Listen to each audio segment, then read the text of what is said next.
Kidney দেখার জন্য তো কিডনি দেখার জন্য আসলে কি আমাদের আল্ট্রাসাউন্ডই যথেষ্ট, তাই না? ব্লাডার দেখার জন্য আল্ট্রাসাউন্ড যথেষ্ট ইনফ্যাক্ট, তাই না? তো শুধু ইউরেটারটা দেখার জন্য আসলে এত আয়োজন। তো ইন্ডিকেশন, অনেক ইন্ডিকেশন আছে, তার মধ্যে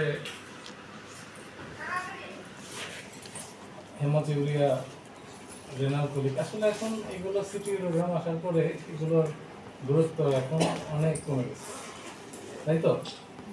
রেনাল তো কোলিক স্যার কোশ্চেন যেভাবে আসে রিটেন, এসবিএ, অসপি, অস্কি সব জায়গায় স্যার আইভিউ আসবে, এই জন্য পড়াচ্ছি যে যা আসবে। আমি আজকে আমি এই যে 2 দিনে যা পড়া দিলাম, একটা খালি বাদ থাকবে, সেটা হলো তোমার এই নেক রিজিয়নের যে এই কন্ট্রাস্টগুলো। নেক রিজিয়নের কি আছে না, নেক রিজিয়নে ওই যে তোমার ব্র্যাঙ্কিয়াল ক্লেফট সিস্ট এইগুলো সাইনাস ফিস্টুলাগুলো যে আছে, ওগুলো পড়াইছিলাম পড়াইছিলাম। তোমাদের। আচ্ছা, ওই অংশটা পড়ানো হয়েছে, যেহেতু পড়ানো হয়েছে এটা রিপিট করছি না। যদি আর এটা শুধু তো প্রসিডিওর, যদি মনে করো যে এখন তোমাদের হলো তোমরা যারা এক্সামিনি, এখন হলো এক্সামিনিদের অনুরোধ, ওরা তোমরা যা বলবো তাই পড়াবো। তোমরা এখন যা চাও সেই অনুযায়ী, মানে তোমাদের কোনটা চাও সেই অনুযায়ী পড়াবো, ডিসিশন নিয়েছি যে তোমাদের যেটা প্রয়োজনীয়। তাহলে এখানে ইন্ডিকেশনের জন্য হেমাটোউরিয়া, রেনাল কোলিক কাকে বলে? কিডনি আর ইউরেটারে যদি স্টোনের জন্য যে ব্যথাটা হয়, spasmodic pain, loin to groin. হ্যাঁ, লোইন টু গ্রোইন। আচ্ছা, recurrent UTI, renal mass, suspected fistula, stricture, hypertension, এগুলো হাইপার সেন্সিটিভিটি, ডিহাইড্রেশন হলে এটা করা যায় না। এগুলো আমাদের অনেক পুরানো কথা, তাই না? সেই এমবিবিএস লেভেলে ল্যাক্সোনা দেওয়া, আল্ট্রাকার্বন দেওয়া 3 দিন, আর তারপরে আমরা 6 ঘন্টা না খেয়ে থাকবে, পেশেন্ট করার আগে পেশাব করে নিবে, ঠিক তো? আচ্ছা, তাহলে এই কথাটা মনে রাখবো, patient make period prior to examination, ঠিক আছে? কিন্তু যখন সিটি ডিয়াগ্রাম তখন ফুল ব্লাডার লাগবে। ফুল ব্লাডার কেন করতে হবে বলছিলাম তোমাদের, না? তো যাই, তাহলে আমাদের এখানে মনে রাখতে হবে জেনেটিক সিস্টেমের সব কন্ট্রাস্টই হচ্ছে একটাই কন্ট্রাস্ট। কি কন্ট্রাস্ট? আইপামিরো। তাহলে আইপামিরো। আর ম্যাক্সিমাম ছবি হচ্ছে তোমার সুপাইন পজিশনের ছবিগুলো নিতে হবে, ম্যাক্সিমাম, সব কিছু না হলেও। এবং আমরা চেস্টের ছবি নেই কোথায়, এটা জিজ্ঞেস করেছেন, এরা পারে না শুনে সাদা হাসে। ইন্সপিরেশন যখন চেস্টে নেই আমরা ইন্সপিরেশনে, আর অ্যাবডোমেনে নেই এক্সপিরেশনে। কেন এক্সপিরেশন না নিয়ে যদি আমি ইন্সপিরেশনে নিলে কি হবে? কিডনির পজিশন চেঞ্জ হবে না, রেসপিরেশনের সাথে অ্যাবডোমেনেরই চেঞ্জ হয়, তো ওইগুলো চেঞ্জ হয়ে যাবে। সেই কারণে এইটা করতে হবে যে এক্সপিরেশন ছেড়ে ধরে রাখতে হবে, তাহলে অরিজিনাল পজিশনটা যাবে আমাদের, নাহলে তো নিচে নেমে যাবে, তাই না? কিডনিটা ইন্সপিরেশন। তো যাই হোক, এই হলো আমাদের একটা প্রথমে একটা কি ফিল্ম, এটা সুপাইন এপিফিল্ম। সুপাইন এপিফিল্ম কিসের জন্য? তাহলে আমরা একটা কেভি সুপাইন এপি নিব, ঠিক আছে? কন্ট্রোল ফিল্ম পরীক্ষার আগে। এই ছবিটা দেখার পরে এটার কি পরীক্ষা করা উচিত ছিল? ভালো প্রিপারেশন ভালো হয় না তো, ভালো নাই, সত্যি ঠিকই তো। এটা নেওয়ার পরে এই পরীক্ষার গণে শেষ দেওয়া উচিত ছিল, যে না প্রিপারেশন নিয়ে আসেন। কিন্তু আমার যে টেকনোলজিটা যেরকম, এখানকার টেকনোলজিটা সেরকম, যে কারণে এটা যে করি তারা করছে, তাহলে এটা ঠিক হয়নি, তারপরে করছে। তাহলে সুপাইন এপি একটা তোমার প্লেন এক্সেকিউটিভ কন্ট্রোল ফিল্ম হিসেবে নিতে হবে। তারপরে আমরা কি দিব? আমরা কন্ট্রাস্ট দিব। আইপামিরো 370 অ্যাডাল্টের 1 বোতল, আর চিলড্রেনে 1 ml পার কেজি বডি ওয়েট। আমি এটা কি বলতে পারছো কেন চিলড্রেনে বেশি না? স্যার বেশি একটা দেখছি এক জায়গায় যে স্যার, যে বাচ্চাদের কনসেন্ট্রেটিং পাওয়ার যেহেতু কম থাকে এই জন্য একটু ডাবল ডোজ দেয়। এটা তো স্যার যে আপনার ওই যে অনেকটা ওই যে সিকেডির কথা যেটা বললেন, যে ডায়ালাইসিসের আগে দিতে হবে, ডাবল ডোজ দিতে হবে, ওদেরও তো স্যার কনসেন্ট্রেটিং পাওয়ার কম থাকে। এটা স্যার দেখছি এক জায়গায়, এটা স্যার রেডিওপিডিয়াতে দেখছি, রেডিওপিডিয়াতে যে ইয়েতে মেলে বাচ্চাদের হচ্ছে কনসেন্ট্রেটিং পাওয়ার কম থাকে, এই কারণে ডাবল ডোজ দেয়। কন্ট্রাস্ট ডাবল ডোজ দিতে হবে। আচ্ছা আমাকে একটু এটা দিন। অ্যাডাল্টে হচ্ছে 1 ml পার per কেজি kg আর চিলড্রেনে হচ্ছে 2 ml পার আচ্ছা আমি যা জানি আমি যেটা জানি এটাই শেখাচ্ছি। আমি এ পর্যন্ত এটাই জানি যে চিলড্রেনে 1 ml পার কেজি বডি, অ্যাডাল্টেও একই দেওয়া হয়।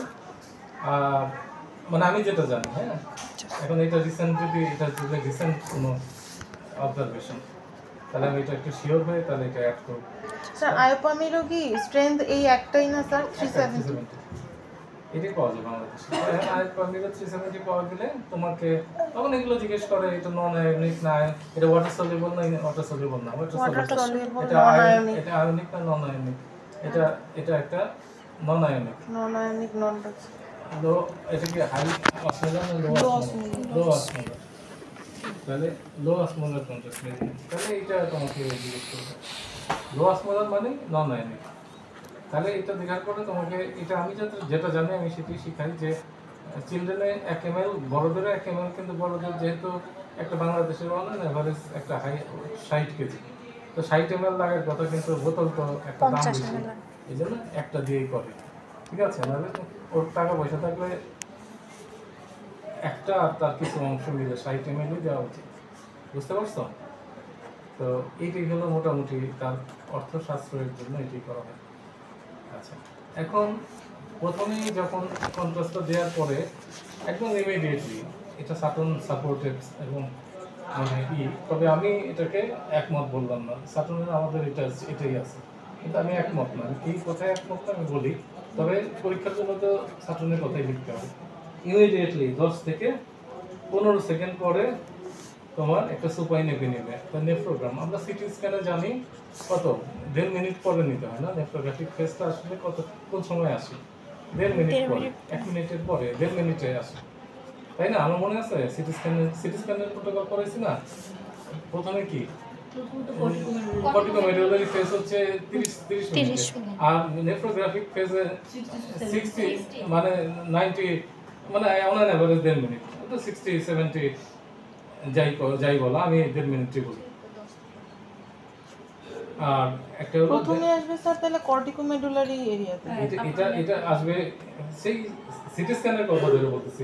এখানে ও বলতে চাচ্ছে যে দেওয়ার সাথে সাথে নেফ্রোগ্রাফিক ফেজ ভালো আসবে, কিন্তু আসলে আসে না। মানে এটা যদিও এখন সাটন তো মানতে হবে, সাটনের কথা হলো যে ইমিডিয়েটলি দেওয়ার সাথে সাথে তুমি তো কর্টেক্সটা দেখা যাবে না স্যার? কিন্তু শুধু কর্টেক্স তো দেখতে হবে না, দেখতে হবে পুরোটাই। নেফ্রোগ্রাফিক মানে কর্টেক্স মেডুলা দুইটাই দেখতে হবে। তাহলে এই যে দুইটাই দেখা যাচ্ছে, তাহলে এটা কি কিডনির সাইজ শেপ এগুলো দেখার জন্য কোনো কিডনিতে কোনো মিশন আছে কিনা, হ্যাঁ কোনো সেটা দেখার জন্য সবচেয়ে ভালো মেথড হচ্ছে এই নেফ্রোগ্রাফিক ফেজে। নেফ্রোগ্রাফিক ফেজে আমরা কি দেখবো? কিডনি দেখবো, কিডনি প্যাথোলজি দেখবো, এবং কিডনিটা ঠিক মতো, কিডনিতে পারফিউশন ঠিক মতো হচ্ছে কিনা, কিডনিতে ঠিক মতো এটা মানে সেটাই আর কি দেখা হবে। কিডনির তো অনেক কাজ, তার মধ্যে একটা কাজ হচ্ছে পারফিউশন, তাই তো?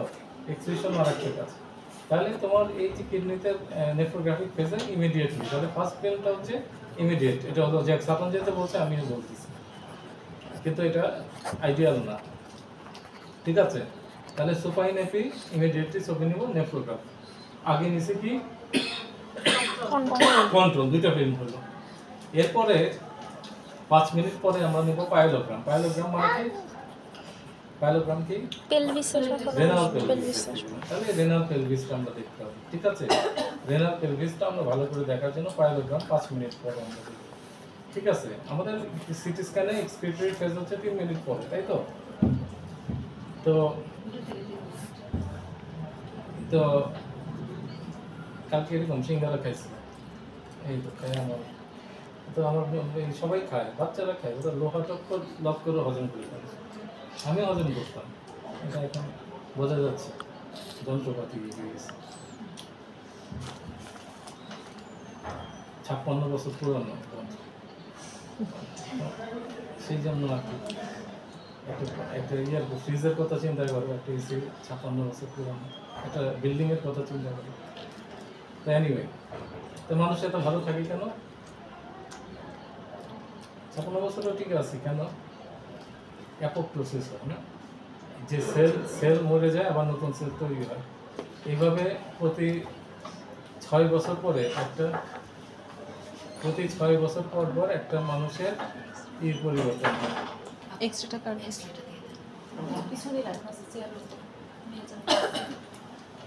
বুঝতে পারছো? মানুষের 6 মাস, প্রতি 6 বছর পরে তোমার কিন্তু শরীরে আর পুরানো কোষ নাই, ঠিক আছে?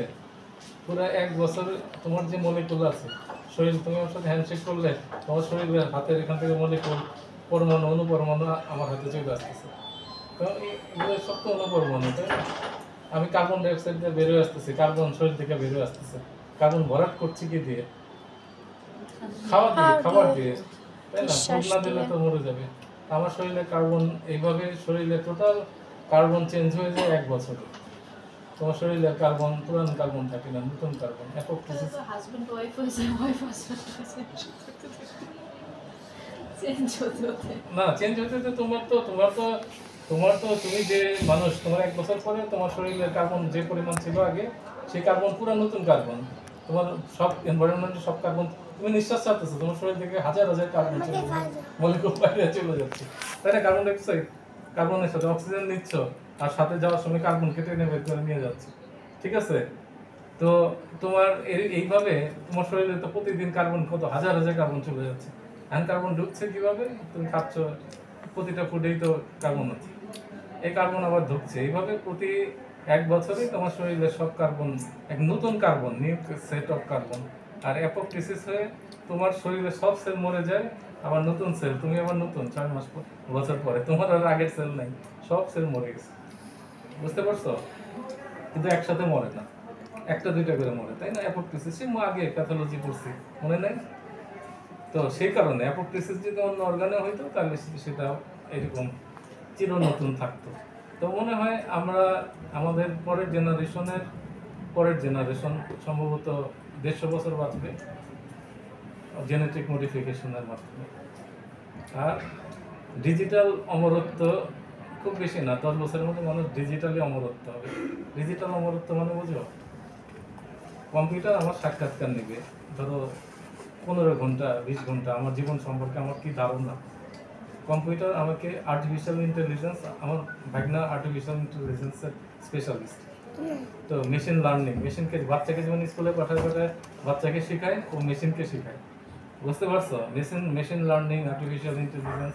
তো আর্টিফিশিয়াল ইন্টেলিজেন্সে সে আমাকে, আমার ছবি, আমার সব কিছু, ও এই ডাটাগুলো নিবে। নেওয়ার পরে যখন আমি মরে যাব, তখন আমার ভাগনা আমার সাথে ডিজিটালি যোগাযোগ, যে আমি এই মেয়েকে পছন্দ করতে চাই, বলো এই কি মামা এটা বিয়ে করবো নাকি? তখন আমার ডাটা আমাকে তো সে দিচ্ছে, আমার অ্যাটিটিউড সম্পর্কে তখন জিজ্ঞেস করবে তুমি মেয়ে কি করে, এটা সেটা। এখন আর্টিফিশিয়াল ইন্টেলিজেন্স সবকিছু জানা যায় না, তুমি তো দেখছো না? আপনার ইন্টেলিজেন্স অনুযায়ী সে হচ্ছে তখন অ্যানালাইসিস করে একটা যে এই মতামত দিবে, পছন্দ করবো কি করবো না সেটা আমি বলে দেবো। তো আমার সাথে আমার ভাগনা এই আর 10 বছর পরেই আর্টিফিশিয়াল ইন্টেলিজেন্স, মানে আমি আর ডিজিটালি বাইসে থাকবো। আমার মেয়ে, আমার ছেলে মেয়ে, আমার নাতিপুতি, আমি মরে গেল, আর 10 বছর পরে আমার সাথে যদি আমি ডিজিটালি এটা করতে চাই তাহলে এটা করা সম্ভব। তাহলে দেখা যাবে আমি ডিজিটালি আমার সাথে যখন তখন, এই যে দেখো তোমার মেয়ে এরকম দুষ্টামি করতেছে, একটা বকা দিয়ে, তো তখন দেখা গেল আমি কম্পিউটার